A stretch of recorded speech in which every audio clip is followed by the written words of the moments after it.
ذکر اور فکر کے لمحات سے خوشبو آئی، ذکر اور فکر کے لمحات سے خوشبو آئی، بات نکلی تو ہر ایک بات سے خوشبو آئی۔ واہ،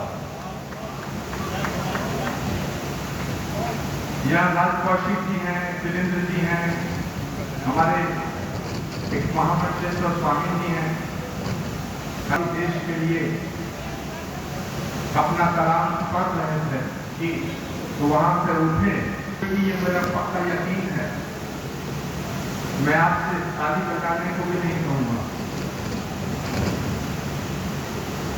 کہ ذکر اور فکر کے لمحات سے خوشبو آئی، بات نکلی تو ہر ایک بات سے خوشبو آئی۔ کیا کہنا بابا، اور جو میں بولنے جا رہا ہوں، اگر اس کو ندیم فروخ کہیں تو کوئی بڑی بات نہیں ہے، ماجد دیوبندی کہیں، ہاشم فیروز آبادی کہیں، کوئی بڑی بات نہیں ہے، انداز دیوی کہیں کوئی بڑی بات نہیں ہے، اقتدار حسن بدن کہیں کوئی بڑی بات نہیں ہے، مجاہد چودھری کہیں کوئی بڑی بات نہیں ہے، لیکن آچاریہ پرمود کرشنم کہے تو یہ ضرور بڑی بات مانی جائے گی کہ ذکر اور فکر کے لمحات سے خوشبو آئی، بات نکلی تو ہر ایک بات سے خوشبو آئی۔ میں سو گیا تھا مدینے کا تصور کر کے، تمام رات میری بات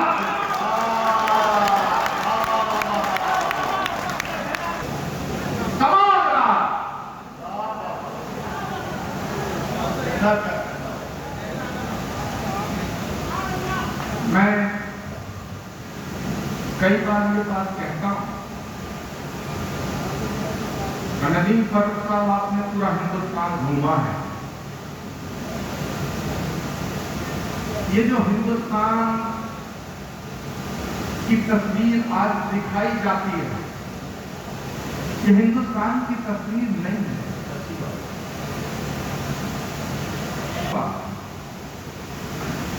اس یقین کے ساتھ کہوں گا کہ آپ مجھ پہ یقین کریں گے،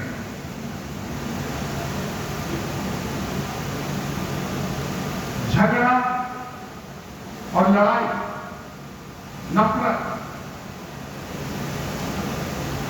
کسی کتاب میں نہیں لکھا ہے کہ اللہ دو ہیں، صحیح بات، کسی کتاب میں نہیں لکھا کہ بھگوان دو ہیں، کسی کتاب میں نہیں لکھا ہے کہ گاڈ دو ہیں، کسی کتاب میں نہیں لکھا کہ پرماتما دو ہیں، سب کہتے ہیں ایک ہے۔ اب میں آپ کے سامنے ایک سوال رکھنا چاہتا ہوں، اگر کسی نے کہا کہ صبح کو سورج نکل رہا ہے، ایک دوسرا آیا اس نے کہا نہیں سورج نہیں ہے سوریہ نکل رہا ہے، تیسرا آیا اس نے کہا کہ نہیں سوریہ نہیں ہے یہ سن رائزنگ ہے، چوتھے نے کہا کہ نہیں آفتاب دکھ رہا ہے، پانچویں نے کہا بھاسکر دکھ رہا ہے، چھٹے نے کہا دنکر دکھ رہا ہے، ساتویں نے کہا دیواکر دکھ رہا ہے، لیکن سورج پہ کوئی فرق نہیں پڑتا ہے، تو اسے اللہ کہو، خدا کہو، رب کہو، بھگوان کہو، پرماتما کہو، وہ ایک ہی تھا، ایک ہی ہے اور ایک ہی ہے۔ اور بڑی ذمہ داری سے ایک بات کہوں گا، تاریخ گواہ ہے،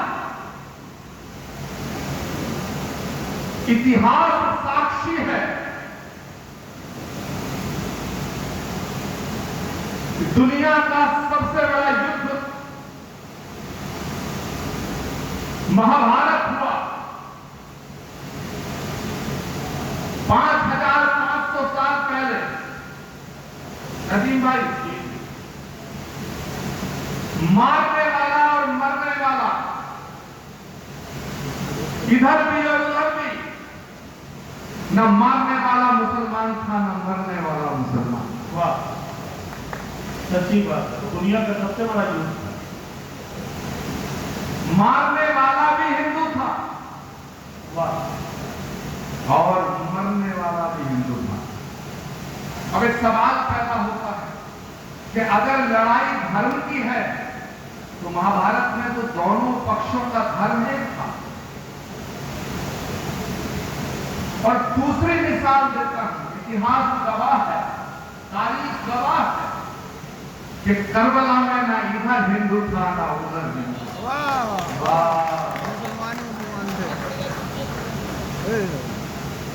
نہ ادھر ہندو تھا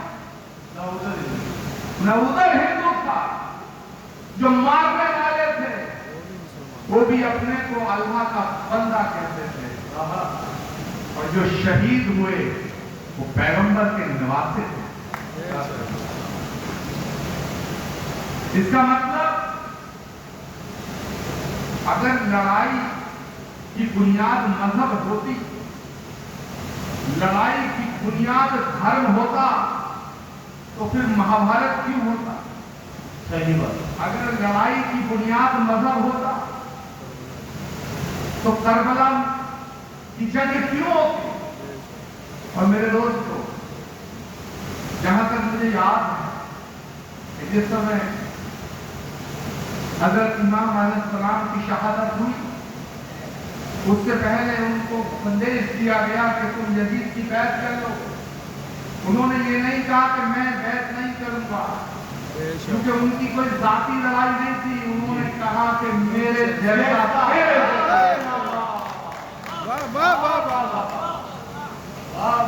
اس کا مطلب جھگڑا خیالات کا ہے، اس کا مطلب جھگڑا وچاردھارا کا ہے۔ ایک وچاردھارا ہے جو ہمیں تقسیم کرتی ہے، ایک آئیڈیالوجی ہے جو ہمیں بانٹتی ہے۔ وہ آئیڈیالوجی ہمیں کبھی جاتی کے نام پہ بانٹتی ہے، کبھی دھرم کے نام پہ بانٹتی ہے، کبھی بھاشا کے نام پہ بانٹتی ہے، کبھی رنگ کے نام پہ بانٹتی ہے، کبھی چھیتر کے نام پہ بانٹتی ہے۔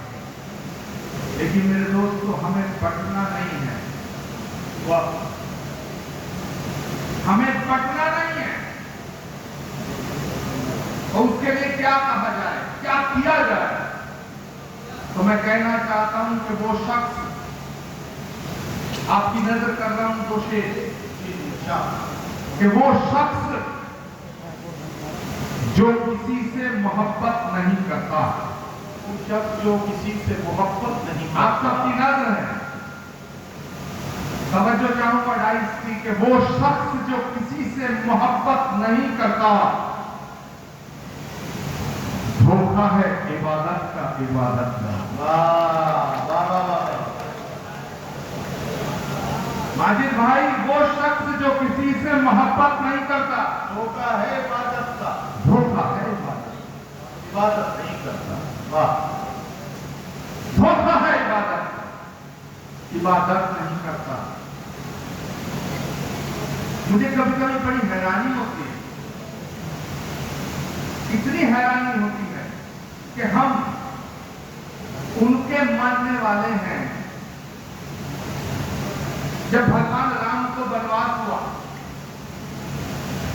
تھوڑا وقت چاہ رہا ہوں میں، کیونکہ مدعا ایسا ہے، اگر میں ان باتوں کو کہے بنا یہاں سے گیا تو میرا آنا بھی بے ایمانی ہوگا، میرا جانا بھی بے ایمانی۔ اور میں یہ بات صاف طور سے کہہ رہا ہوں کہ میٹھی میٹھی باتیں کرنے سے دلوں کی گانٹھیں نہیں کھلتی، دلوں کی گانٹھیں کھولنی ہیں تو سچی اور کڑوی باتیں کرنی پڑیں گی۔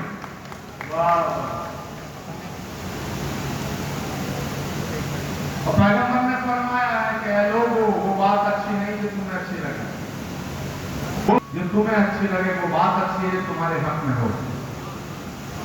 صحیح ہے۔ جب بھگوان رام کو بنواس ہوا تو جیسے ہی محل سے نکلے ندیم بھائی جی، تو انہوں نے لکشمن سے کہا کہ رک جاؤ، یہ غلطی ہو گئی۔ کیا کہ جب بھی گھر سے جاتے تھے تو تینوں ماتاؤں کا آشیرواد لے کے جاتے تھے۔ تو لکشمن نے کہا کہ بھیا، کوشلیہ کا، سمترا کا آشیرواد تو لے لیا، راجکوشل۔ بھگوان رام نے کہا کہ نہیں، کیکئی چھوٹ گئی۔ تو لکشمن کو غصہ آیا کہ جس کیکئی نے ہمیں بنواس دے دیا، اس سے بھی آشیرواد، تم اس سے بھی آشیرواد مانگنے جاؤ گے۔ رام نے کہا خبردار، وہ ماں ہے. ماں کبھی بددعا نہیں دیتی ہے. ان کے اس بنواس میں بھی کوئی کارن چھپا ہوتا ہے. واہ رام چاہتے